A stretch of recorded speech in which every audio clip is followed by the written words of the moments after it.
அல்ஹம்துலில்லாஹி ரபில் ஆலமீன். அல்லாஹும்ம சல்லி அலா முஹம்மதின் வல ஆலி முஹம்மதின் வபாரிக் வசல்லிம் அலைஹி. அஸ்ஸலாமு அலைக்கும் வரஹ்மத்துல்லாஹி வபரகாத்துஹு. வெல்கம் டு வாய்ஸ் ஆஃப் ஈமான். எல்லாரும் எப்படி இருக்கீங்க? நல்லா இருக்கீங்களா? அல்ஹம்துலில்லாஹ். அல்லாஹ் சுப்ஹானஹு வ தஆலா உங்களுக்கு நீண்ட ஆயுளையும் ஆரோக்கியத்தையும் வழங்க வேண்டும் என்று துவா செஞ்சு ஆரம்பிக்கிறேன். வாழ்க்கையை பொறுத்த வரைக்கும் ஏற்ற இறக்கங்கள் இருக்க தான் செய்யும். சந்தோஷமாக இருக்கும்போது அல்லாஹ்வை புகழ்வதும், நம்ம கஷ்டங்கள் ஏதாவது வரும்போது அவனை விட்டு அவனை திட்டுறது, ஏன் அல்லாஹ் என்னை இப்படி சோதிக்கிறான், அந்த மாதிரி செய்வது கண்டிப்பாக அந்த மாதிரி கூடவே கூடாது. ரெண்டு நிலையிலும் ஒரே மாதிரி இருக்க வேணும். ஏன்னா அந்த ஒரு நல்ல நிலையை தந்தவனும் அல்லாஹ் தான். நமக்கு ஏதாவது ஒரு பிரச்சனைகள் தந்தால் அதுவும் அல்லாஹ்வின் புறத்திலிருந்து தான் வருது. எதுக்காக? நம்மை சோதிப்பதற்காக. அந்த நிலையில் நாம் எப்படி இருக்கிறோம், அல்லாஹ்வை நினைக்கின்றோமா, எப்படிலாம் நம்ம இருக்கிறோம் சொல்லிட்டு அதன் மூலமாக நம்முடைய தகுதியை உயர்த்துவோம். நாம் நடக்கிறத பொறுத்து. சில நேரங்களில் கஷ்டங்கள் புறத்துலேருந்து வரும். எப்படி இதை சமாளிக்கிறது சொல்லிட்டு ஒன்றுமே புரியாது. நிறைய துவாக்கள் ஓதுவும் எதுவுமே எடுப்படாத மாதிரி இருக்கும். என்னதான் செய்வது சொல்லிட்டு வாழ்க்கையே முடிஞ்சு போன மாதிரி ஒரு ஃபீலிங் நமக்கு இருக்கும். ரொம்ப விரக்தியாயிடும். அந்த மாதிரி ஒரு சூழ்நிலை என்னுடைய சொந்த வாழ்க்கையில் இருந்தது. நான் அதிலிருந்து எப்படி வெளியே வந்தேன், இப்போவும் இருந்துட்டு தான் இருக்குது. ஏன்னா ஒரே மாதிரி இருக்க முடியாது. கஷ்டங்கள் மாறும், நல்ல நிலைமை வரும், மறுபடியும் கஷ்டம் வரும். ஏன்னா அல்லாஹ் இப்படி தான் அமைச்சு வச்சுருக்கான். நம்முடைய வாழ்க்கையை மாற்றி மாற்றி மாற்றி வந்துக்கிட்டே இருக்கும். நாம் ஒரு முறை அந்த கஷ்டத்தில் எப்படி சரியாக நடக்கணும்னு சொல்லிட்டு தெரிஞ்சுக்கிச்சுன்னா எவ்வளோ கஷ்டம் வந்தாலும் ஈஸியாக நம்மளால் வெளியே வர முடியும். கடினமான சூழ்நிலையில் நிறைய எனக்கு வந்திருக்கு. அந்த நேரத்தில் ஃபஸ்ட்டு நான் என்னென்னவோ துவாக்கள் ஓதியிருந்தேன். எல்லாமே நல்ல நல்ல துவாக்கள், சக்தி வாய்ந்த துவாக்கள், 5 வேளை தொழுது ஓதிட்டு இருந்தும் ஒரு துவாவை நான் செய்யாமல் விட்டுட்டேன். அதுதான் இஸ்திக்ஃபார். நம்மளுடைய பிரச்சனைகள் மலை போல பிரச்சனைகள் இருந்தாலும் சரி, அதை தீரணும்னா நாம் முதல்ல இஸ்திக்ஃபார் தான் செய்யணும். அதாவது பாவ மன்னிப்பு, அல்லாஹ்விடம் மன்னிப்பு கேட்கணும். ஏன்னா பாவ மன்னிப்பு மட்டும்தான் நம்முடைய சோதனைகளுக்கான அந்த எல்லா கதவும் மூடி இருக்கும் பார்த்தீங்களா. சில நேரங்களில் எதுவுமே நம்மளுக்கு கை கொடுக்காம இருக்கும். அது எல்லாமே உங்களுக்கு ஓப்பன் ஆகணும்னா நீங்கள் தௌபா செய்யணும், அதிகமாக தௌபா செய்யணும். அது செய்யாத வரை அந்த டோஸ் கண்டிப்பாக உங்களுக்கு ஓப்பன் ஆகவே ஆகாது. கஷ்டங்கள் நீண்டு கொண்டே போகும். அந்த சமயத்தில் தான் நம்ம நினைப்போம், என்ன தான் பண்ணுறது, இதுக்கு மேலே என்ன செய்கிறது, ஏன் அல்லாஹ் நம்ம இப்படி சோதிக்கிறான் சொல்லிட்டு ரொம்ப நொந்து போன ஒரு சூழ்நிலைக்கு நம்ம ஆளாகுவோம். முதல்ல என் வாழ்க்கையில் அப்படி தான் இருந்தது. அதுக்கப்புறமா புரிஞ்சுது இஸ்திக்ஃபாருக்கு இவ்வளவு சிறப்புகள் இருக்குது சொல்லிட்டு. இப்போ நான் உங்களுக்கு எல்லாருக்கும் இத்தனை துவாக்கள் நான் சொல்லிட்டு இருக்கேன். நீங்கள் நினைக்கலாம் உங்களுக்கு தெரியாத முதல்ல சொல்லிட்டு. எந்த ஒரு மனிதனாலையும் எனக்கு எல்லாமே தெரியும் சொல்லிட்டு கண்டிப்பாக சொல்லவே முடியாது. பெரிய பெரிய படிப்பு படித்த மார்க்க அறிஞர்கள் கூட அப்படி சொல்ல மாட்டாங்க, எனக்கு எல்லாமே தெரியும் சொல்லிட்டு. இன்னும் கற்றுக்கிட்டே தான் இருக்கணும். மார்க்கத்தை பொறுத்த வரைக்கும் கற்க கற்க வந்து கொண்டே தான் இருக்கும். முதல்ல இப்போ இருக்கிற அறிவு எனக்கு அந்த சமயத்தில் இல்லை. அதுக்கப்புறமா தான் கொஞ்சம் கொஞ்சமாக மார்க்கத்தை பற்றி எனக்கு புரிய ஆரம்பிச்சது. இன்னும் அதிகமாக ஆர்வம் ஏற்பட்டது. என்னெல்லாம் துவாக்கள் இருக்குது, எப்படிலாம் ஓதணும் சொல்லிட்டு. நான் கற்றுக்கிட்ட சில விஷயங்களை தான் உங்ககிட்ட இந்த மாதிரி துவாக்கள் மூலமாக, பயான்கள் மூலமாக பகிர்ந்துட்டு வரேன். எல்லாமே எனக்கு தெரியும் சொல்லிட்டு கண்டிப்பாக நான் சொல்லவே மாட்டேன். ஏன்னா எனக்கும் நிறைய டவுட்கள் இருக்குது. நிறைய டவுட்ஸ்லாம் வரும்போது நான் என்னை விட படித்தவங்ககிட்ட போய் டவுட்ஸ் கேட்பேன்.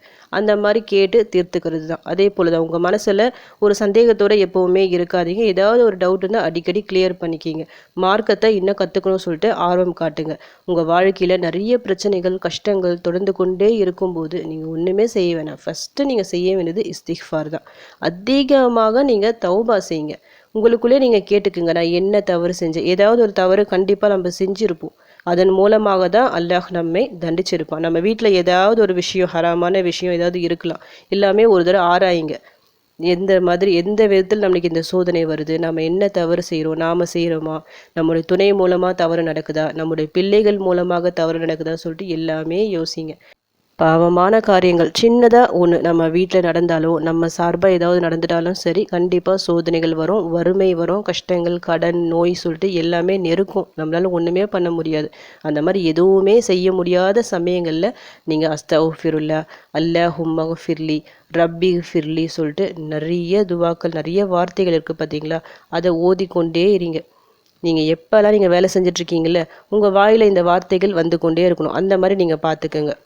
ஏன்னா தௌபாவிற்கு அவ்வளவு சிறப்புகள் இருக்குது. நீங்கள் ஓத ஆரம்பிக்கும் போது கண்டிப்பாக நல்ல ஒரு சேஞ்சஸ் உங்களுக்கு ஏற்படும். அதை நீங்கள் கண்டிப்பாக உணர்வீங்க. நான் உணர்ந்ததால் தான் உங்கள்கிட்ட நான் ஷேர் பண்ணிகிட்ருக்கேன். இந்த மாதிரி துவாக்கள் நீங்கள் ஓதுனாலாம் சுபஹானல்லாஹி வ பிஹம்திஹி, அதுவும் சிறந்த ஒரு துவா. அந்த ஒரு துவாவை நீங்கள் ஒரு நாளைக்கு குறைஞ்சது 100 முறையாவது ஓத ஆரம்பிங்க. அஸ்தக்ஃபிருல்லாஹ் ஓதுங்க, அஸ்தகுஃபிருல்லாஹ வ அத்தூபு இலைஹி சொல்லிட்டு அந்த ஒரு துவா இருக்குது பார்த்தீங்களா, அதை ஓதுங்க. லைலத்துல் கத்ர் இரவில் ஓதுற துவா ஒன்று இருக்குது பார்த்தீங்களா, அல்லஹும்ம இன்னக அஃபுவுன் துஹிப்புல் அஃப்வ ஃபஃபு அன்னி, அந்த துவா ஓதலாம். அதுவும் சிறந்த துவா. சையதுல் இஸ்திக்ஃபார் சொல்லுவாங்க. நான் இதெல்லாம் போட்டிருக்கேன், அதனால தான் உங்களுக்கு நான் ஸ்க்ரீனில் நான் போடல. ஆல்ரெடி நான் போட்டிருக்கேன் வீடியோவாக. சையதுல் இஸ்திக்ஃபார் அதாவது தலை சிறந்த துவா, பாவ மன்னிப்பு துவாக்களில் அது ஒரு முறை ஓதுனா போதும். காலையில் ஒரு முறை, மாலை ஒரு முறை. ரொம்ப சிறப்பான ஒரு துவா. அந்த துவாவை நீங்கள் எடுத்து ஓதலாம். இதை மாதிரி நீங்கள் எடுத்து ஓதிக்கொண்டே இருக்கும்போது அல்லாஹ் பாப்பா என்னுடைய அடியான் எந்த அளவுக்கு இஸ்திக்ஃபார் செய்கிறான். ஏன்னா அல்லாஹ் விரும்புகின்ற விஷயம் இது. தன்னுடைய அடியான் தன்னிடம் பாவ மன்னிப்பு கேட்கணும்னு சொல்லிட்டு அவன் ஆசைப்படுறான். இஸ்திக்ஃபாருக்கான துவாக்கள் என்னெல்லாம் இருக்கோ தேடி பிடிங்க. தேடி பிடிச்சி ஒவ்வொரு நாள் ஒவ்வொரு துவாக்கும் சொல்லிட்டு மனப்பாடம் செஞ்சு வச்சு ஓதுங்க. ஓதிக்கொண்டே வாங்க. உங்கள் கஷ்டங்கள், வறுமை, கடன், நோயெல்லாம் எப்படி போது மட்டும் பாருங்கள். அவ்வளவு லேசாகும். எல்லாத்தையும் அல்லாஹ் லேசாக்கி தருவான். அவ்வளவு சக்தி வாய்ந்தது இந்த தௌபா துவா. இது கூடவே தௌபா நஃபில் தொழுகை சொல்லிட்டு ஒரு 2 ரக்காத்து இல்லை ஒரு 4 ரக்காத்து சொல்லிட்டு நீங்கள் தொழ ஆரம்பிங்க. முடிஞ்சால் டெய்லியும் நீங்கள் தொழலாம், இல்லை ஒரு நாள் விட்டு தொழலாம், இல்லை வாரத்திற்கு ஒரு தடவையாவது தொழுங்க. அது இன்னும் உங்களுக்கு பலன் கொடுக்கும். இந்த மாதிரி என்னெல்லாம் துவாக்கள் இருக்குது, எப்படி தொழுதா அல்லாஹ் நம்மை மன்னிப்பான் சொல்லிட்டு பார்த்து பார்த்து கேட்டு கேட்டு நீங்கள் செஞ்சுட்டே இருக்கும்போது அல்லாஹ் பாப்பான். உங்களுடைய ஒவ்வொரு பாவங்களையும் மன்னிச்சிட்டே வருவான். உங்களுடைய அந்தஸ்து உயர்த்துவான். மூடப்பட்ட அத்தனை கதவுகளையும் ஒன்று ஒன்றா உங்களுக்காக திறப்பான். எதுவுமே உடனடியாக நடக்கணும்னு சொல்லிட்டு நீங்கள் நினைக்காதீங்க. கொஞ்சம் பொறுமை அவசியம். நீங்கள் தொடர்ந்து இஸ்திக்ஃபார் செய்யும்போது நிச்சயமாக அதிசயம் நிகழும். பெரிய ஒரு மாற்றம் ஏற்படும். அது மட்டும் நான் உண்மை, அதை மட்டும் நான் ஆணித்தரமாக நான் சொல்லிக்கிறேன். இது உண்மையான ஒரு விஷயம், நான் பலன் கண்ட விஷயம். தொடர்ந்து நீங்கள் ஓதிக்கொண்டே இருக்கும்போது, தௌபா துவாவை சொல்லிக்கொண்டே இருக்கும்போது இன்ஷா அல்லாஹ் நல்ல ஒரு மாற்றம் ஏற்படும். நீங்கள் வேணால் குரானில் எடுத்து கொஞ்சம் பாருங்கள். நபிமார்கள் ஓதிய துவாக்கள் நிறைய இருக்கும். ஒவ்வொரு நபிமாரும் என்ன கேட்பாங்க, ஃபஸ்ட்டு அல்லாஹ்விடம் மன்னிப்பு கேட்பாங்க. மன்னிப்பு கேட்டுட்டு தான் துவாவே செய்வாங்க. இப்போ பெரிய நல்ல ஒரு துவா ஒன்று இருக்குது, சக்தி வாய்ந்த துவா நம்ம சொல்லுவோம் பார்த்தீங்களா, யூனுஸ் அலைஹிஸ்ஸலாம் அவர்கள் ஓதிய துவா. அந்த துவாவை கேட்ட உடனே அல்லாஹ் மறுக்காமல் தருவான். என்ன துவா அது? லா இலாஹ இல்லா அந்த சுபஹானக இன்னி குந்து மினஸ் ஸாலிமீன். அந்த துவாவோட தமிழ் மீனிங் எடுத்து நீங்கள் படித்து பார்த்துருக்கீங்களா? வணக்கத்திற்குரியவன் அல்லாஹ்வை தவிர யாருமே இல்லை, நான் அநியாயக்காரர்களில் ஒருவனாகி விட்டேன். அவர் தப்பு செஞ்சிட்டாரு, அவர் தவறை உணர்ந்து அல்லாஹ்விடம் சொல்கிறாங்க. அதுதான் அந்த துவாவோட மீனிங். அந்த துவாவிற்கு தான் அல்லாஹ் அவ்வளவு சிறப்பு தரான். என்ன சொல்கிறான்? இந்த துவாவை ஒரு அடியான் கேட்டால் நான் உடனே தருவேன். யூனுஸ் அலைஹிஸ்ஸலாம் அவர்கள் மீன் வயிற்றில் இருக்கும்போது இந்த துவாவை ஓதி இருக்காவிட்டால் மறுமை நாள் வரை அவங்க அப்படியே இருந்திருப்பாங்க சொல்லிட்டு. அப்போது அல்லாஹ்வை மகிழ்ச்சிப்படுத்திய துவா. அந்த துவாவோட மீனிங்கே இதுதான், சக்தி வாய்ந்த துவா. ஒவ்வொரு துவாவும் நீங்கள் எடுத்து பாருங்கள். அதிகமாக தௌபாவிற்கான துவா தான் இருக்கும். நபிமார்கள் ஓதிய துவாக்கள் எல்லாமே அவ்வளவு சிறப்புகள் இருக்குது. நபி ஸல்லல்லாஹு அலைஹி வஸல்லம் அவர்கள் ஒரு நாளைக்கு 70 முறைக்கும் அதிகமாக தௌபா செய்யக்கூடியவர்களாக இருந்தாங்க. என்ன துவா ஓதுனாங்க? அஸ்தகுஃபிருல்லாஹ வ அத்தூபு இலைஹி. இத்தனைக்கும் நபி ஸல்லல்லாஹு அலைஹி வஸல்லம் அவர்கள் முன்பின் பாவங்கள் மன்னிக்கப்பட்டவர்கள். எந்த தவறும் அவங்க செய்யவே இல்லை. இருந்தும் டெய்லியும் அவங்க தௌபா செஞ்சுக்கிட்டே இருந்தாங்க. சஹாபாக்களும் அப்படிதான் இருந்தாங்க. சின்னதாக ஒரு தவறு நடந்தால் கூட உடனே ஓடி வருவாங்களாம் நபி ஸல்லல்லாஹு அலைஹி வஸல்லம் அவர்களிடம். நான் இந்த மாதிரி தப்பு செஞ்சுட்டேன், இதுக்கு ஏதாவது எனக்கு சொல்லுங்கள், நான் என்ன பண்ணணும் சொல்லிட்டு. அந்த அளவுக்கு பயந்தாங்க எல்லாம். சின்னதாக ஒரு தவறு நடந்தால் கூட தவறே நடக்கக்கூடாது சொல்லிட்டு எல்லாருமே பார்த்து பார்த்து துவா செஞ்சாங்க. வாழ்க்கையை நல்ல திருப்தியான வாழ்க்கையை அவங்க வாழ்ந்தாங்க. ரொம்ப ஆடம்பரமான வாழ்க்கை இல்லாவிட்டாலும் திருப்தியாக அவங்க வாழ்ந்தாங்க, சந்தோஷமாக வாழ்ந்தாங்க. அவங்க இலக்கு எதை நோக்கி இருந்தது? மறுமையை நோக்கி இருந்தது. ஆனால் நம்ம ஆசைப்படலாம், நம்ம இந்த உலகத்துலேயும் நல்லா வாழணும்னு ஆசைப்படலாம். ஆசைப்படக்கூடாதுன்னு நான் சொல்லலை. 2 உலகத்துலேயும் நல்லபடியாக வாழணும்னு நீங்கள் ஆசைப்பட்டீங்கன்னா கண்டிப்பாக தௌபா செய்யுங்க. ஒரு உலகத்தை மட்டும் நீங்கள் முன்னிறுத்தி பண்ணாதீங்க.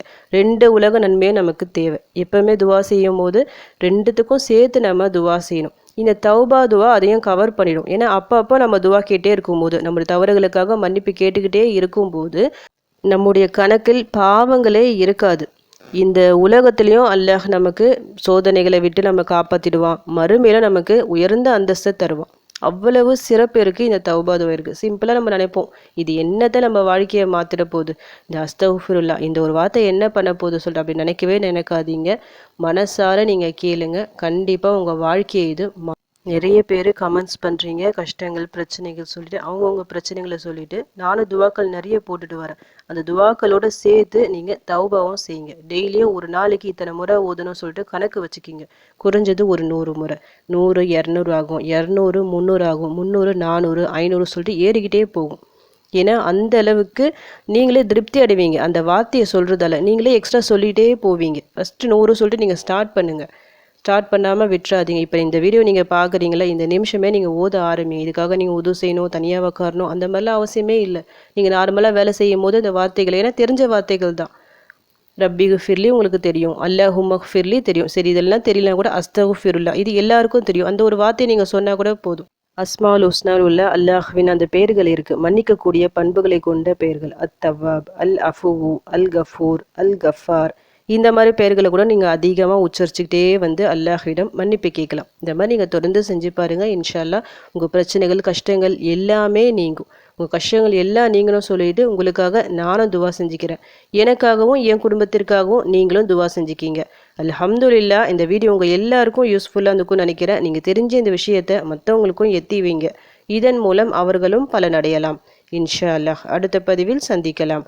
ஜஸக்கல்லாஹு கைரன் கசீரா. அஸ்ஸலாமு அலைக்கும் வரஹ்மத்துல்லாஹி வபரகாத்துஹு.